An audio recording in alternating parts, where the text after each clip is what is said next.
27/11/2025 રોજ લાજપોર મધ્યસ્થ જેલના કર્મચારીને એક સ્પેસિફિક ઇનપુટ મળેલું હતું કે જહાંગીરપુરા પોલીસ સ્ટેશનમાં અગાઉ બળાત્કારના ગુનામાં જે પાકા કામનો કેદી નારાયણ સાંઈ આસુમલ હલપવાની લાજપોર મધ્યસ્થ જેલમાં જ્યુડિશિયલ કસ્ટડી હેઠળ છે તેણે મોબાઈલ અને બેટરી અને સિમ કાર્ડ એ સંતાડીને રાખેલો છે. આ સ્પેસિફિક ઇનપુટ ઉપર કાયદેસર કાર્યવાહી કરવા માટે રાજકોટ મધ્યસ્થ જેલના સ્ક્વોડના અધિકારી અને કર્મચારીઓ જે તે જગ્યાએ ઝડપી કરી.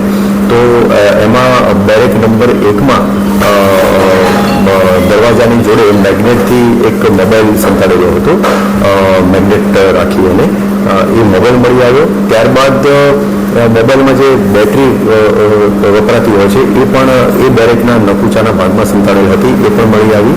અને નારાયણ સાંઈને જે બેરેકમાં રાખવામાં આવેલો હતો એટલે બેરેક નંબર 1 એમાં એનું જે ઇન્હેલર હતું જે એ યુઝ કરતા હતા એ ઇન્હેલરના અંદરના ભાગે એક સિમ કાર્ડ પણ મળી આવ્યું.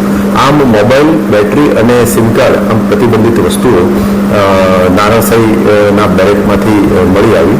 જે અનુસંધાને નારાયણ સાંઈના વિરુદ્ધમાં સચિન પોલીસ સ્ટેશનમાં એક ભારતીય ન્યાય સંહિતા અને ધ પ્રિઝન એક્ટની વિવિધ કલમો હેઠળ ગુનો રજીસ્ટર કરવામાં આવેલ છે.